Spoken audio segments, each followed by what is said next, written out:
आप सभी को चैत्र नवरात्रि की ढेर सारी शुभकामनाएं। आज के वीडियो में आप सबके साथ शेयर करनी हूँ माँ ब्रह्मचारिणी की पूजा के बारे में संपूर्ण जानकारी। जैसे कि आप सबको पता है कि नवरात्रि का आगमन हो चुका है, माता रानी विराजमान हो गई हैं। माँ शैलपुत्री का विधि विधान से पूजन अर्चन हो चुका है। माँ का जो दूसरा स्वरूप है वो है माँ ब्रह्मचारिणी। तो दूसरे दिन, नवरात्रि के दूसरे दिन ब्रह्मचारिणी माता की पूजा किस प्रकार से करना है, आपको क्या करना है, कैसे करना है, इस वीडियो में संपूर्ण जानकारी आप सबके साथ शेयर कर रही हूँ। तो चलिए वीडियो को कर लेते हैं शुरू और जान लेते हैं माँ ब्रह्मचारिणी के बारे में समस्त महत्वपूर्ण जानकारी। नवरात्रि के दूसरे दिन पूजी जाने वाली माँ ब्रह्मचारिणी का दिव्य आभा को लिए हुए हैं। देवी ब्रह्मचारिणी ने अपने एक हाथ में माला और दूसरे हाथ में एक जल का पात्र थामा हुआ है। पौराणिक मान्यताओं के अनुसार नवरात्रि के दूसरे दिन माँ ब्रह्मचारिणी की साधना, आराधना, जप तप करके देवी के भक्त और योगी जन अपने मन को स्वाधिष्ठान चक्र में रखकर अपनी मनोकामना को पूरा करने का प्रयास करते हैं। हिंदू मान्यताओं के अनुसार माता की प्रेरणा से ही साधक की साधना सफल हो पाती है। माँ ब्रह्मचारिणी के पूजन के महत्व के बारे में चलिए जान लेते हैं। हिंदू मान्यताओं के अनुसार नवरात्रि के दूसरे दिन साधक को प्रातःकाल जल्दी उठकर सबसे पहले दैनिक कार्यों से निवृत्त होने के बाद स्नान ध्यान करना चाहिए। इसके बाद स्वच्छ वस्त्र धारण करके सबसे पहले माँ ब्रह्मचारिणी का ध्यान करते हुए उनके व्रत, जप और विधि विधान से पूजन का संकल्प लेना चाहिए।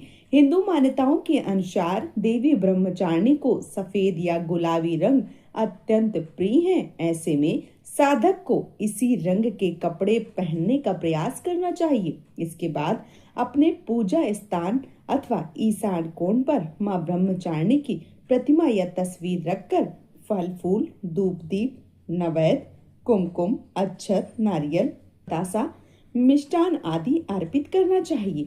मीठे पकवान बनाकर भी भोग लगाया जा सकता है। माँ ब्रह्मचारिणी की पूजा में दूध, मिश्री से बनी हुई मिठाइयाँ या फिर पंचामृत चढ़ाना सबसे ज्यादा शुभ माना जाता है। तो यदि आपसे हो पाता है तो आप इस दिन इन चीजों का भोग जरूर लगाइए।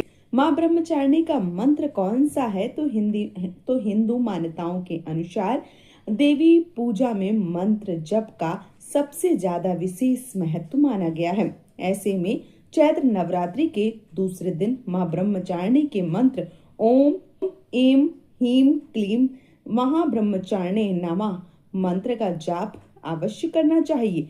माता के मंत्र का जाप करते समय अपने हाथ में पुष्प और अक्षत अवश्य रूप से रखें।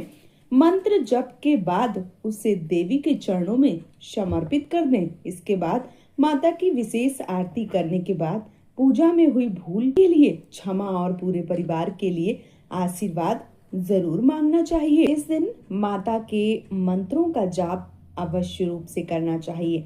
माता के जो मंत्र हैं, मूल मंत्र, वो है ओम देवी ब्रह्मचारिणे नमः और इसके साथ ही साथ वंदना मंत्र जो है वो भी आप पढ़ सकते हैं। ब्रह्मचारिणी माता जो हैं वो, उनका महत्व क्या है, तो माँ ब्रह्मचारिणी तपस्या और आत्म संयम की देवी हैं। उनकी पूजा से जीवन में स्थिरता और सुख की प्राप्ति होती है। वह ज्ञान और विवेक की देवी हैं और उनकी पूजा करने से बुद्धि और ज्ञान की प्राप्ति होती है। इसलिए इस दिन आपको पूजा पाठ जरूर करना चाहिए। माँ ब्रह्मचारिणी की पूजा से तपस्या और आत्म संयम की प्राप्ति होती है। माँ ब्रह्मचारिणी की पूजा करने से ज्ञान और विवेक की प्राप्ति होती है। इसके साथ ही साथ जीवन में स्थिरता और सुख की प्राप्ति होती है। इसलिए इस दिन आपको पूजा पाठ जो है वो जरूर करना चाहिए। अब आइए माँ ब्रह्मचारिणी की कथा के बारे में भी सुन लेते हैं। माँ दुर्गा की नौ शक्ति का दूसरा स्वरूप माँ ब्रह्मचारिणी है। यहाँ ब्रह्मा का अर्थ है तपस्या और माँ दुर्गा का यह स्वरूप भक्तों और सिद्धों को अनंत फल देने वाला है। इनकी उपासना से तप, त्याग, वैराग्य, सदाचार और संयम में वृद्धि होती है। ब्रह्मचारिणी का अर्थ तप की चारिणी यानी तप का आचरण करने वाली। देवी का यह रूप पूर्ण, ज्योतिर्मय और अत्यंत भव्य है। इस देवी के दाएं हाथ में जप की माला और बाएं हाथ में कमंडल धारण किए हुए हैं। पुनर्जन्म में इस देवी ने हिमालय के घर पुत्री के रूप में जन्म लिया था और नारद जी के उपदेश से भगवान शंकर को पति रूप में प्राप्त करने के लिए घोर तपस्या की थी। इस कठिन तपस्या के कारण उन्हें तपस्याणी अर्थात ब्रह्मचारिणी नाम से अभिहित किया गया। 1000 वर्ष तक इन्होंने केवल फल फूल खाकर बिताए और 100 वर्षों तक केवल जमीन में रहकर साग का निर्वाहन किया। कुछ दिनों तक कठिन उपवास रखे और खुले आकाश के नीचे वर्षा और धूप के घोर कष्ट सहे। 3000 वर्षों तक टूटे हुए बेलपत्र खाए और भगवान शंकर की आराधना करती रही। इसके बाद उन्होंने सूखे बेलपत्र खाना भी छोड़ दिया। कई हजार वर्षों तक निर्जल और निराहार रहकर तपस्या करती रही। पत्तों को खाना छोड़ देने के कारण ही इनका नाम अपर्णा पड़ गया। कठिन तपस्या के कारण देवी का शरीर एकदम क्षीण हो गया। देवता, ऋषि, सिद्धिगण, मुनि सभी ने ब्रह्मचारिणी की तपस्या को अभूतपूर्व पुण्य कृत्य बताया, सराहना की और कहा, हे देवी, आज तक किसी ने इस तरह की कठोर तपस्या नहीं की। यह तुम्ही से संभव थी। तुम्हारी मनोकामना परिपूर्ण होगी और भगवान चंद्रमौली शिव शंकर तुम्हें पति के रूप में प्राप्त होंगे। अब तपस्या छोड़कर घर लौट जाओ, जल्द ही तुम्हारे पिता बुलाने आ रहे हैं। इस देवी की कथा का सार यह है कि जीवन के कठिन संघर्षों से भी हमें मन को विचलित नहीं होने देना चाहिए। माँ ब्रह्मचारिणी देवी की कृपा से सर्व सिद्धि प्राप्त होती है।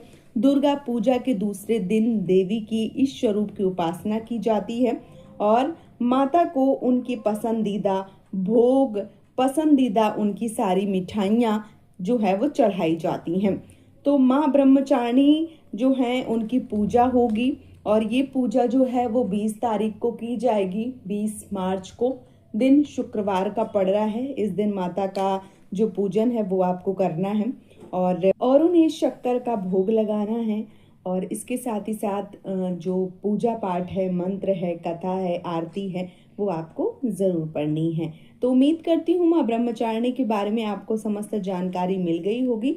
यदि आपके मन में किसी भी प्रकार का कोई भी संशय है तो आप हमें कमेंट बॉक्स में जरूर पूछिए और वीडियो पसंद आया है तो चैनल को सब्सक्राइब करके वीडियो को लाइक कीजिए। आज का ये वीडियो मैं यहीं पे समाप्त करूंगी।